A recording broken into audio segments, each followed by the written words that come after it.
നമസ്കാരം, ഇടുക്കി ബഡ്ഡിയുടെ പുതിയൊരു വീഡിയോയിലേക്ക് സ്വാഗതം. ഇപ്പം സമയം രാവിലെ 5 മണി കഴിഞ്ഞു. ഇന്നത്തെ വീഡിയോയിലൂടെ ഞാൻ ഉദ്ദേശിക്കുന്നത് രാവിലത്തെ ഡെയിലി റൊട്ടീൻ കാര്യങ്ങളൊക്കെ ഒന്ന് കാണിച്ചു തരാമെന്നാണേ. 4:30 അലാറം വെച്ചതാണ്. എഴുന്നേറ്റപ്പം 4:45 പെട്ടെന്ന് റെഡിയായി പതുക്കെ വണ്ടി എടുത്തുകൊണ്ട് ചാടി. രാവിലത്തെ പോക്ക് എങ്ങോട്ടാണെന്ന് മനസ്സിലായോ ബഡീസേ? ജിമ്മിൽ പോകാനുള്ള പരിപാടിയാണേ.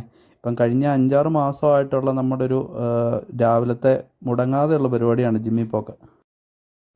ഒരു 6-7 മാസം മുമ്പ് വരെ എനിക്കൊരു 82 കിലോളം വെയിറ്റ് ഉണ്ടായിരുന്നു കേട്ടോ. അപ്പോൾ അങ്ങനെ ആ സമയത്ത് ഞാൻ ജിമ്മിൽ പോകാൻ തുടങ്ങിയതാണേ. എനിക്ക് കയറ്റം കയറാനൊന്നും പറ്റുന്നുണ്ടായിരുന്നില്ല. കാലിനൊക്കെ അത്യാവശ്യം നല്ല വേദനയായിരുന്നു, മുട്ടിനൊക്കെ വേദനയായിരുന്നു. അങ്ങനെ ഓടാൻ തുടങ്ങി. അപ്പം ഓട്ടം രാവിലെ ഭയങ്കര ബുദ്ധിമുട്ടാണല്ലോ. അപ്പോൾ അതുകൊണ്ട് പതുക്കെ നമ്മുടെ ഒരു കൂട്ടുകാരൻ വിളിച്ചുകൊണ്ട് പോയി ജിമ്മിൽ ചേർത്തതാണേ. അങ്ങനെ ജിമ്മിൽ പോകാൻ തുടങ്ങിയതാണ്. നമ്മൾ സാധാരണ ഒരു 5:15 ആ സമയത്തൊക്കെ ജിമ്മിലെത്തും കേട്ടോ. അന്നേരം ആരും ഉണ്ടാകത്തില്ല. അത് കഴിഞ്ഞിട്ടായിരിക്കും ആൾക്കാരൊക്കെ വരുന്നത്. ഞാൻ രാവിലെ സാധാരണയായിട്ട് ജിമ്മ് പോയി തുറക്കാറുള്ളത്. അങ്ങനെ അകത്ത് കയറി കേട്ടോ. ഇതാണ് നമ്മുടെ ജിമ്മിൻ്റെ ഉൾവശം. കയറി ഒരു സൈഡിലെ ലൈറ്റ് മാത്രമേ ഇട്ടിട്ടുള്ളൂ കേട്ടോ. അതാ കുറച്ച് ഇരുട്ടായിട്ട് തോന്നേ. ചെന്നപാടെ കണ്ണാടിയുടെ മുമ്പിൽ പോയിട്ടൊരു പോസം കൊടുത്തു. ചുമ്മാ ഇരിക്കട്ടെന്നേ, ഇതൊക്കെയല്ലേ ഒരു രസം. അകത്തെ ദൃശ്യങ്ങൾ ഞാൻ വെറുതെ ഒന്ന് പകർത്തിയെന്നേ ഉള്ളൂ കേട്ടോ. ആരും വരാറായിട്ടില്ലല്ലോ, എല്ലാവരും എത്തുന്നേ ഉള്ളൂ. ഞാൻ പതുക്കെ വർക്കൗട്ട് സ്റ്റാർട്ട് ചെയ്തു കേട്ടോ.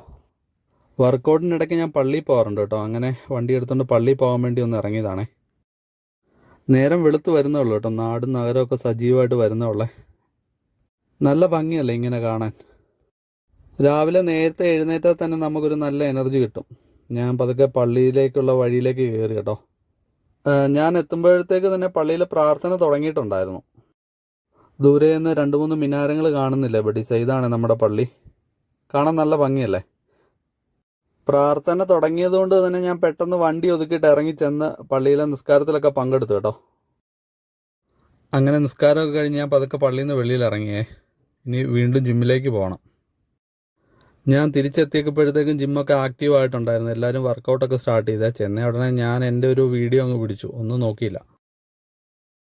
ബഡീസെ, ഈ വർക്കൗട്ട് ചെയ്യുന്ന ആളെ നിങ്ങളൊന്ന് നോക്കി വെച്ചോ കേട്ടോ. പുള്ളിക്കാരനാണ് ഇന്നത്തെ കഥയിലെ നായകൻ. അദ്ദേഹത്തിൻ്റെ പേര് അപ്പാപ്പി എന്നാണ്. വെറും അപ്പാപ്പി അല്ല, അൽ അപ്പാപ്പി. പുള്ളി ഒരു ഗൾഫ് പ്രവാസിയാണ് കേട്ടോ. വർക്കൗട്ട് ചെയ്യിപ്പിക്കുന്നയാൾ നമ്മുടെ ആശാനാണേ. ആശാൻ്റെ പേര് സെബാൻ എന്നാണ്. പുള്ളിയാണ് എൻ്റെ വെയിറ്റ് ലോസിങ് ജേർണിയിലൊക്കെ മെയിൻ ഒരു ഘടകമായിട്ട് വന്നത്. നല്ല രീതിയിൽ സപ്പോർട്ട് ചെയ്തിട്ടുണ്ട് കേട്ടോ. പുള്ളി പറയുന്ന വർക്കൗട്ടും ഡയറ്റും ഒക്കെ കാരണമാണ് നമ്മുടെ വെയിറ്റ് നല്ല രീതിയിൽ കുറയ്ക്കാൻ പറ്റിയത്. നിങ്ങൾ വിചാരിക്കുന്നുണ്ടാവും അപ്പാപ്പി ഭയങ്കര വർക്കൗട്ടാണെന്ന്. വീഡിയോ എടുക്കുന്നതുകൊണ്ട് കാണിക്കുന്ന കസരത്താണ് കേട്ടോ ഇത്. ആശാനോട് ഞാൻ വീഡിയോയ്ക്ക് ഒന്ന് പോസ്റ്റ് ചെയ്യാൻ പറഞ്ഞു കേട്ടോ. പുള്ളിക്കാരൻ പറഞ്ഞു ഞാൻ വീഡിയോയ്ക്കൊന്നും പോസ്റ്റ് ചെയ്യത്തില്ല, കോമ്പറ്റീഷൻ മാത്രമേ പോസ്റ്റ് ചെയ്യത്തുള്ളൂ. പിന്നെ ആശാൻ വർക്കൗട്ട് ചെയ്യിപ്പിക്കുന്ന ദൃശ്യങ്ങൾ എടുത്ത് ഞാൻ തൃപ്തിപ്പെട്ടു കേട്ടോ. ഇന്ന് ശനിയാഴ്ച അല്ലേ, അപ്പം നമ്മൾ ലെഗിനാണ് വർക്കൗട്ട് ചെയ്യുന്നത്. അപ്പോൾ ആശാൻ അടുത്ത് വന്ന് നിന്ന് സപ്പോർട്ട് ചെയ്യുന്നുണ്ട്. ആശാൻ്റെ കയ്യിൽ ചൂരിലൊക്കെ ഉണ്ട് കേട്ടോ, കലിപ്പന. ആദ്യം വെയിറ്റ് ലോസിന് വേണ്ടി നമ്മൾ കൂടുതലും കാർഡിയോ വർക്കൗട്ടിലായിരുന്നു കോൺസെൻട്രേറ്റ് ചെയ്തുകൊണ്ടിരുന്നത്. ഇപ്പോഴാണ് വെയിറ്റ് വർക്കൗട്ട് കൂടുതലായിട്ടും ചെയ്യാൻ തുടങ്ങിയത്. ചെറിയ വെയിറ്റ് ആയിരുന്നു ആദ്യം എടുത്തുകൊണ്ടിരുന്നത്. ഇപ്പം വന്ന് കാലിനൊക്കെ 35 കിലോ വെയിറ്റ് ഒക്കെ എടുത്ത് ചെയ്യാൻ തുടങ്ങി കേട്ടോ. ആശാൻ നല്ലപോലെ സപ്പോർട്ട് ചെയ്യുന്നുണ്ട്. സീനിയേഴ്സായിട്ടുള്ള ഒത്തിരി ആൾക്കാരുണ്ട് കേട്ടോ. അവരൊക്കെ നല്ല രീതിയിൽ നമുക്ക് വർക്കൗട്ട് കാര്യങ്ങളൊക്കെ ചെയ്യാൻ പറഞ്ഞു തരാറുണ്ട്. ഇപ്പം വർക്കൗട്ട് ചെയ്യുന്ന ആൾ എക്സ് സർവീസ് ആണ് കേട്ടോ. പുള്ളിക്കാരനും നമ്മൾ നല്ല രീതിയിൽ സപ്പോർട്ട് ചെയ്യാറുണ്ട്. ഇപ്പം ജിമ്മ് നല്ലപോലെ ആക്റ്റീവായി കേട്ടോ. എല്ലാവരും അത്യാവശ്യം നല്ല രീതിയിൽ വർക്കൗട്ടൊക്കെ ആയിട്ട് സജീവമാണേ. അതിൻ്റെ ഇടയിലും തുള്ളി കളിച്ചുകൊണ്ട് നടക്കുന്ന കഥാനായകനെ നിങ്ങൾ കാണുന്നുണ്ടല്ലോ അല്ലേ? എവിടെ വീഡിയോ പിടിച്ചാലും പുള്ളിക്കാരനുണ്ട് കേട്ടോ. എൻ്റെ തല ഫുൾ ഫിഗർ എന്നുള്ളതാണ് പുള്ളിയുടെ ലക്ഷ്യം. വർക്കൗട്ടിനിടയ്ക്ക് ഒരു കൂട്ടം കണ്ടോ ബഡീസേ? ഇത് ഞങ്ങൾ തമാശയും സൊറയൊക്കെ പറഞ്ഞ് കുറച്ച് നേരം നിൽക്കാറുണ്ട്. ഇതൊക്കെ ഒരു രസമല്ലേ? ആശാൻ വടിയുമായിട്ട് വരുമ്പോഴാണ് ഞങ്ങൾ പിന്നെ അത് നിർത്താറുള്ളത്. ഊണിന് ശേഷം ഒരു രസം, അത് നിർബന്ധ എന്ന് പറയുന്ന പോലെ തന്നെ ജിമ്മിന് ശേഷം ഒരു ചായ, അത് നിർബന്ധം കേട്ടോ ബഡീസേ. എല്ലാ ദിവസവും ഒന്നുമില്ല, ആഴ്ചയ്ക്ക് 1-2 ദിവസമൊക്കെ ഞങ്ങൾ ഇടയ്ക്ക് ഇങ്ങനെ കൂടി ചായയൊക്കെ കഴിക്കാറുണ്ട് കേട്ടോ. ചായ മാത്രമല്ല, ചില ദിവസങ്ങളിൽ ഞങ്ങൾ ഓരോ പൊറോട്ടയും പിടിക്കാറുണ്ട്. ആശാൻ അതാ പറഞ്ഞുകൊണ്ടിരിക്കുന്നത്. ആശാൻ ഉള്ളതുകൊണ്ട് ഇന്ന് ഞങ്ങൾ പൊറോട്ട പറഞ്ഞില്ല. ചായ കുടിയൊക്കെ കഴിഞ്ഞ് പതുക്കെ വെളിയിൽ ചാടി കേട്ടോ. കയ്യിൽ കടിഞ്ചായം പിടിച്ചുകൊണ്ട് നിൽക്കുന്ന ഈ മഹാനില്ലേ, പുള്ളിക്കാരനാണ് എല്ലാവരെയും കൂടെ വിളിച്ചുകൊണ്ട് പോയി ചായ കുടിക്കാൻ വേണ്ടി കൊണ്ടുപോയേ. അവസാനം എല്ലാവരും ചായ കുടിക്കുന്നതിന് മുമ്പ് പുള്ളി വെളിയിൽ ചാടി പൈസ കൊടുക്കാതെ.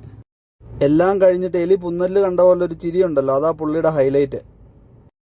അപ്പാപ്പി നമ്മുടെ ചങ്ക് ബഡ്ഡിയാ കേട്ടോ. വെറുതെ തമാശ പറയുന്നതാണ് പുള്ളിയെക്കുറിച്ച്. പുള്ളി നല്ല സപ്പോർട്ടാണ് വ്ളോഗിൻ്റെ കാര്യത്തിലൊക്കെ. അങ്ങനെ അവിടെ നിന്ന് കത്തി വെച്ചോണ്ടിരിക്കുമ്പോഴാട്ടോ വീട്ടിൽ നിന്നൊരു കോള് വന്നേ. ഉച്ചക്കത്തേക്ക് കുറച്ച് മീൻ മേടിക്കണമെന്ന്. ഒന്നും നോക്കിയില്ല, നേരെ തൂക്കുപാലം വിട്ടു കേട്ടോ. തൂക്കുപാലത്തിന് നമ്മുടെ അവിടെ നിന്ന് 1 കിലോമീറ്ററോളം ദൂരമുണ്ട് കേട്ടോ. ഇത് നമ്മുടെ തൂക്കുപാലം പാലമാണേ. നമ്മൾ കഴിഞ്ഞ വ്ളോഗിൽ കാണിച്ചിട്ടുണ്ടായിരുന്നു, രാമക്കൽമേടൊക്കെ പോകുന്ന ഈ വഴിയാണ്. നമ്മുടെ അടുത്തുള്ള ഒരു പ്രധാനപ്പെട്ട സിറ്റിയാണ് കേട്ടോ തൂക്കുപാലം. ഞായറാഴ്ചകളിൽ പണ്ട് ഇവിടെ വലിയ ചന്തയൊക്കെ ഉണ്ടായിരുന്നു കേട്ടോ. ഇപ്പോഴും ഞായറാഴ്ചകളിൽ ചന്തയുണ്ട്, പണ്ടത്തെ അത്രയും വലുതല്ലെന്നേ ഉള്ളൂ. അങ്ങനെ കറങ്ങി തിരിഞ്ഞ് നമ്മൾ ആ ഒരു അണ്ണച്ചിയുടെ മീൻകട വന്നു കേട്ടോ. നമ്മൾ ഇടയ്ക്കിടയ്ക്ക് ഇവിടുന്ന് മീൻ മേടിക്കുന്നതാണേ. അപ്പം കുറേ ഐറ്റം മീൻ അവിടെ ഉണ്ട്. വലിയ മീനുകളൊക്കെ കുറവെന്ന് പറഞ്ഞു. മീൻ ഈ സമയത്ത് ഭയങ്കര വിലയാണേ. അപ്പം ഞാൻ നോക്കിയപ്പോൾ അതിൻ്റെ അകത്ത് എനിക്ക് ഇഷ്ടപ്പെട്ടത് കിരിയാനുണ്ടായിരുന്നു, കിളി ഉണ്ടായിരുന്നു. പിള്ളേർക്കും ഭയങ്കര ഇഷ്ടമാണേ. കിളിമീനാണെ വറുത്ത് കഴിഞ്ഞാൽ നല്ല ടേസ്റ്റാണ്. അപ്പം ഞാൻ ഓർത്ത് എന്തായാലും 1/2 കിലോ കിളിയും 1/2 കിലോ കിരിയാനും മേടിച്ചു. അങ്ങനെ നമ്മൾ മീനൊക്കെ മേടിച്ച് തിരിച്ച് മുണ്ടിയരുമയിലെത്തി കേട്ടോ. നമ്മൾ ഈ കാണുന്ന മുണ്ടിയരുമ പാലമാണേ. അപ്പോൾ ഈ പാലം കയറി വേണം നമ്മുടെ വീട്ടിലേക്ക് പോകാൻ വേണ്ടി. അപ്പോൾ ബഡ്ഡീസെ, ഒത്തിരി പേര് നമ്മുടെ വീഡിയോ ഇഷ്ടപ്പെട്ടു എന്ന് പറഞ്ഞതിൽ സന്തോഷമുണ്ട് കേട്ടോ. ഇനിയും നല്ല നല്ല വീഡിയോസുമായിട്ട് ഞാൻ വരാവേ. അങ്ങനെ ഇന്നത്തെ ഈ ചെറിയ വീഡിയോ ഞാനിവിടെ അവസാനിപ്പിക്കുകയാണ് കേട്ടോ. അപ്പം നിങ്ങൾ ലൈക്ക് ചെയ്യണം, ഷെയർ ചെയ്യണം, സബ്സ്ക്രൈബ് ചെയ്യണം. ബഡ്ഡീസെ, യൂട്യൂബ് ഒന്ന് സബ്സ്ക്രൈബ് ചെയ്ത് സപ്പോർട്ട് ചെയ്യണേ. അപ്പം അടുത്തൊരു വീഡിയോ ആയിട്ട് വീണ്ടും കാണാം. താങ്ക്